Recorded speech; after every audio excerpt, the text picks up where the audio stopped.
کیا واقعی ڈاکٹر قصائی ہوتے ہیں؟ تھوڑی دیر کے لیے سوچیں اور پھر جواب دیں۔ جب کوئی مریض اسپتال میں دم توڑتا ہے، جب کوئی بچہ وقت پر آکسیجن نہ ملنے سے جان ہار جاتا ہے، جب کسی کے پیارے کی بیماری بگڑ جاتی ہے، تو دل سے ایک فریاد نکلتی ہے، یہ ڈاکٹر قصائی ہے۔ لیکن کیا کبھی آپ نے سوچا ہے کہ اس ڈاکٹر کے دل پر کیا گزرتی ہے جب اس کا کوئی مریض اس کی آنکھوں کے سامنے جان کھو بیٹھتا ہے؟ کیا آپ نے کبھی رات 3 بجے اسپتال کی ایمرجنسی میں اپنی نیند اور اپنے سکون کو قربان کر کے ایک اجنبی کی جان بچانے والے ڈاکٹر کی آنکھوں میں جھانکا ہے؟ کیا آپ نے دیکھا ہے کہ کیسے ایک نوجوان ڈاکٹر 36 گھنٹے کی ڈیوٹی کے بعد بھی بغیر شکایت کے اگلے مریض کو چیک کرتا ہے؟ نہیں، کیونکہ ہم صرف تب دیکھتے ہیں جب کچھ ہماری امیدوں کے خلاف ہو جائے اور جب قدرت کو کچھ اور منظور ہو۔ ڈاکٹر صرف ہسپتال میں ڈاکٹر نہیں ہوتا۔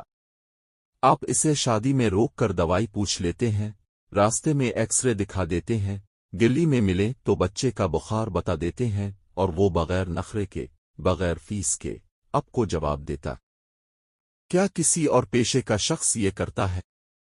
جج، پولیس افسر، وکیل، تا انجینئر۔ پھر بھی تنقید صرف ڈاکٹر پر کیوں؟ ڈاکٹر بننے کا سفر ایک قربانیوں بھرا راستہ ہے۔ میٹرک، انٹر میں مقابلے کی دوڑ، انٹری ٹیسٹ کا دباؤ، پھر 5 سال کا مشکل ترین MBBS، 1 سال کی ہاؤس جاب، 4 سے 5 سال کی اسپیشلائزیشن، اور سپر اسپیشلسٹ بننے کے لیے مزید 2 سال، وہ بھی سخت امتحانات، وسیع نصاب، اور مسلسل ذہنی دباؤ کے ساتھ۔ یہی نہیں، ایک ڈاکٹر کے لیے عید ہو یا کسی پیارے کی شادی، اکثر فرض پہلے ہوتا ہے۔ وہ ڈیوٹی پر ہوتا ہے جب سب خوشیاں منا رہے ہوتے ہیں۔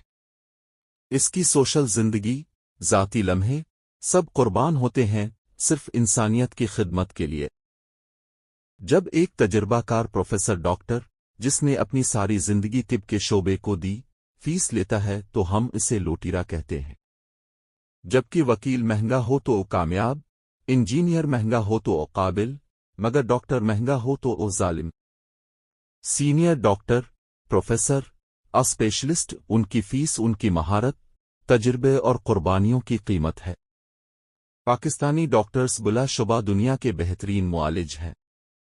یہی ڈاکٹر جب امریکہ، برطانیہ یا کینیڈا جاتے ہیں تو وہاں کے اسپتالوں میں پروفیسر، ہیڈ آف ڈپارٹمنٹس اور ریسرچ لیڈرز بنتے ہیں۔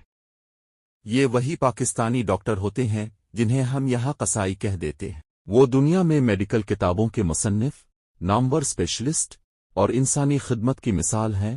یہ ہمارے اصل ہیرو ہیں۔ پاکستان میں آپ براہ راست کسی بھی اسپیشلسٹ سے رابطہ کر سکتے ہیں۔ آپ کا بچہ بیمار ہے، سیدھا چائلڈ اسپیشلسٹ کے پاس جائیں۔ دنیا کے کئی ممالک جیسے برطانیہ میں آپ کو پہلے جنرل پریکٹیشنر کے پاس جانا پڑتا ہے، وہاں سے ریفرل لینا پڑتا ہے، اور پھر مہینوں بعد اسپیشلسٹ سے ملنے کا وقت ملتا ہے۔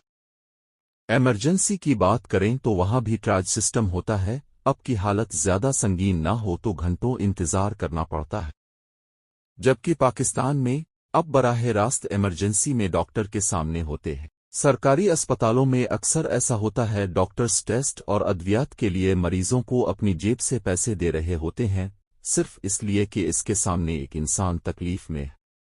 مگر یہ کہانیاں کبھی وائرل نہیں ہوتی، نہ ہی ہیڈ لائن بنتی ہے۔ کالی بھیڑیں ہر شعبے میں ہوتی ہیں اور اس سے انکار بھی نہیں کیا جا سکتا۔ لیکن جو ڈاکٹر بددیانتی کرتا ہے، کمیشن پر دوائیں لکھتا ہے، وقت پر نہیں آتا، وہ مجرم ہے۔ اسے سزا ضرور ملنی چاہیے، مگر چند غلط چہرے ہزاروں نیک نیت اور محنتی ڈاکٹروں کو دھندلا نہ کریں۔ پاکستان کے بیشتر سرکاری اسپتال اپنی اصل صلاحیت سے 5 گنا زیادہ مریضوں کا علاج کر رہے ہوتے ہیں۔ جہاں روزانہ 100 مریضوں کا انتظام ہوتا ہے، وہاں 500 سے زائد مریض آ جاتے ہیں۔ OPD مریضوں کا ہجوم روزانہ کی حقیقت ہے۔ قطاریں، شور، بے چینی اور درمیان میں ایک تھکا ہارا ڈاکٹر جو سب کو سننے کی کوشش کرتا ہے۔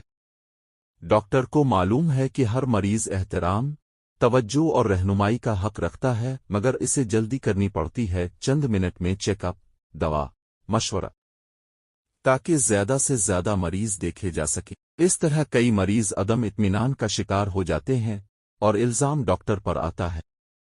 نہ تو مریض قصوروار ہے، نہ ہی وہ ڈاکٹر جو اپنی نیند، تھکن اور ذاتی زندگی کو قربان کر کے سینکڑوں مریضوں کی خدمت کر رہا ہوتا ہے۔ قصور نظام کا ہے جس میں وسائل کم، آبادی زیادہ اور دباؤ ناقابل تصور ہے۔ حکومت کو چاہیے کہ چھوٹے شہروں میں بنیادی سہولیات فراہم کرے، ریفرل سسٹم بنائے اور میڈیکل شعبے میں اصلاحات لائے۔ آخر میں ایک سوال، اگر واقعی ڈاکٹر قصائی ہیں تو پھر شفا کہاں سے آئے گی؟